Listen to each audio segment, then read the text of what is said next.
The internet's last controversy is that Elden Ring doesn't deserve to be a Game of the Year because it's a DLC, it's an expansion. But this contradicts everything I felt with this expansion. I can't say DLC, it's much more than that. Shadow of the Erdtree has given me 30-40 hours of my first run, which is outstanding compared to the average game out there. And it reminds me of Blood and Wine, the Witcher 3 expansion, which is huge. It could be a game in itself. Same as Phantom Liberty, the Cyberpunk DLC slash expansion. One could argue that it's not a game in itself, it's just an expansion, right? It is something added to it.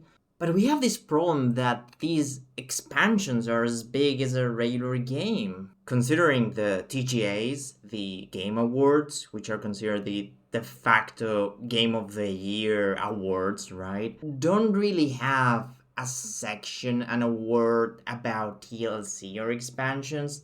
I think for the time being it's fine if they're considered this way. Evidently, the ideal scenario is for the TGAs to have an award specifically for DLC or expansions, right? But for the time being, if there's bureaucracy or it can't be done right now, I think it's alright this way. And sure, you may say I'm biased because I loved Shadow of the Erdtree, but the thing is, I consider Shadow of the Erdtree by itself one of my favorite RPGs of all time, even over the base game. I like it over the base game, that's what it is.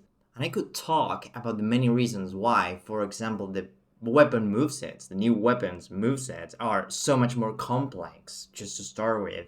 And the new mechanics, for example, the Sekiro parry, the deflection, has given me so much life, so many ways to play the game that weren't in the original. To me, it just feels like a sequel. Interestingly enough, it kind of feels a bit tribalistic. Let me explain it. It feels like people select their games like it's a political party or it's a soccer team or whatever. It's all a bit absurd. And the press and the internet exaggerate the value of these awards, but I like them.